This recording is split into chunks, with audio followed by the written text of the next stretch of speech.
All right, what is going on, guys? Got a breakdown for UFC Long Island. This one's on the prelims at middleweight. We got Punahele Soriano taking on Dalcha Lungiambula.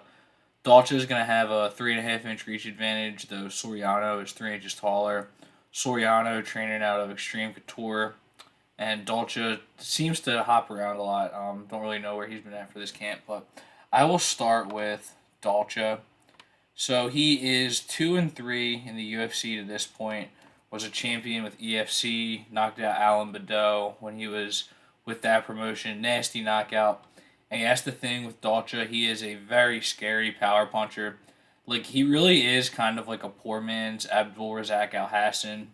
Um, Carries a lot of muscle mass. I mean, I'll just say it now. These guys are very similar in style. Very similar. They both carry a lot of muscle mass, but Dolce is just a different animal. So the flip side of that coin is he tends to get tired a little bit earlier.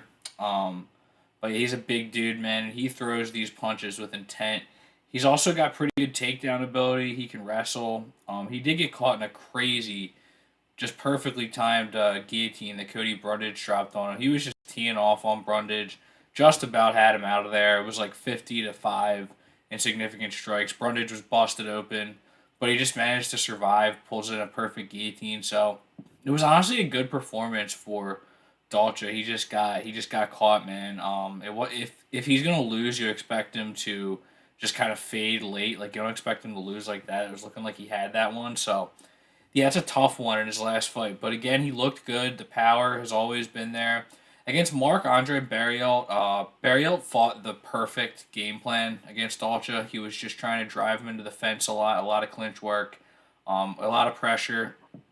And the thing about Dalcha, which is also true for Punahele Soriano, is it's just kind of all bombs on the feet. I think that Dalcha uses his jab a little bit more than Soriano does. Soriano, I'd like to see him use his jab more, but these guys are mostly just looking for bombs up top. Dalcha likes to shoot for takedowns sometimes, whereas Puna goes for quick clinch situations. But yeah, against Barrialt, just a little bit more technical. Barrialt was. I think both of these guys struggle against really technical strikers. Um, because again, there's just not a lot of usage of the jab, and that's what Barrialt was able to use to separate himself a little bit early in that fight. And then Dolce tires out, and Barrialt runs away with a pretty convincing decision.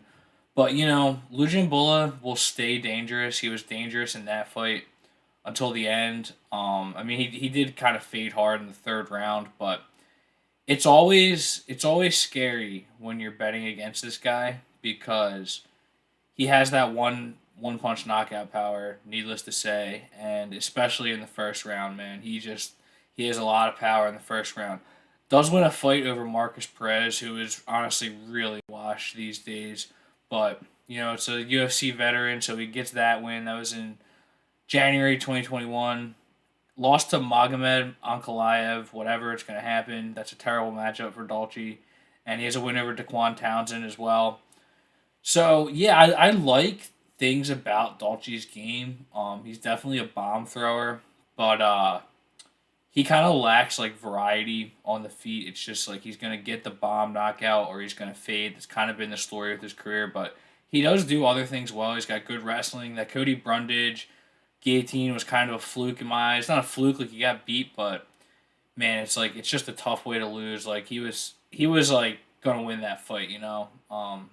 Brundage had nothing for him, but he just had that one perfectly timed guillotine. So yeah, it's kind of do or die for Dolce as well. He's 34. Soriano's a little bit younger, so I'll start. I'll segue into Soriano. Jeez, but yeah, man, Soriano. What I'll say about him is he's gotten some valuable cage time in his last two fights because he comes in with a fair amount of hype, wins a decision over Jamie Pickett on the Contender Series. He was on the Contender Series a million times. Jamie Pickett was, I feel like, at least three. But yeah, very well-rounded performance there from Soriano. Honestly, that's like the most I've seen him use his jab and just other. I'd like to see him use his jab more. I'd like to see him go to the body more. With Soriano, primarily a southpaw, he has laser accurate power on his. He's got laser accuracy and a lot of power on his left hand. He throws that a lot. he's pretty good at taking his head off the center line when he throws, but sometimes he kind of relies on the lean back a little bit more than when it's blocked. It does worry me a little bit because Dolce can return fire in the pocket. He's gotten some of his best knockouts when guys enter the pocket with him. But I mean, with Soriano, he does do a fairly good job of taking his head off the center line. It's just if he does get caught perfectly with that Dolce counter, it could be bad. Because Dolce did throw a couple counters against Barrios that he was able to drop, but block. But if Soriano just leans the wrong way, it could be bad. But I mean, I'm giving you the worst case scenario. I think Soriano has pretty good head movement. But yeah, I guess that knockout over Dusko Todorovic, talk about a lean. He leaned straight back, and Soriano just found that left, knocks him down. Todorovic survives, gets up, gets his mouthpiece knocked out, and there's like a good 20 seconds of pause in the action, so plenty of time for Dusko to recover, but he just didn't recover from that left from Soriano. He drops him again with the left, and yeah, it was just a very good performance. He comes in against Brendan Allen, he's the favorite. And this is where I'm talking about that cage time, He comes in 7-0. A lot of people are high on him. He's got a couple crazy knockouts in the UFC. And he was actually a favorite in that fight with Brendan Allen. But Brendan Allen, I think we can say that he's definitely legit now. Like, he was always legit, but people were doubting him just a little bit. I mean, I did pick Jacob Malkoun to beat him. He almost did, but, styles make fights. I just think that Malkoun's just a tricky matchup because of his wrestling. But on the feet, man, Brendan Allen, he can bring it. He's got very good body kicks that were very effective against Punahele Soriano, a southpaw. And yeah, it was a valuable growth fight because again, he's coming in 7-0. There's all this hype, but I just look at him and I'm like, I just want to see more cage time before we really know what we got in this guy. And he does go to decision with Brendan Allen, so I would say that Soriano has the cardio advantage between the two against Nick Maximov.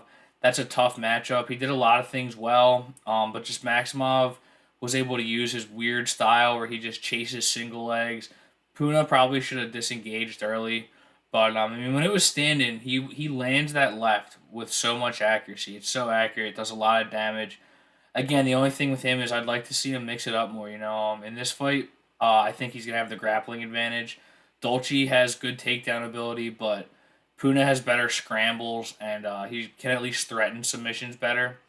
And Dalcha doesn't really have all that good of submission game. He's got good wrestling against lesser grapplers.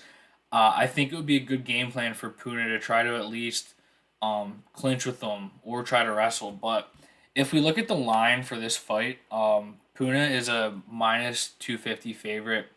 And I like it, but it's a little dangerous. Like, I don't love it. Like, I'm probably going to bet it. I'll probably see where the line goes. But, yeah, two exact same styles here. But the only problem is I think that Puna is a little bit better everywhere.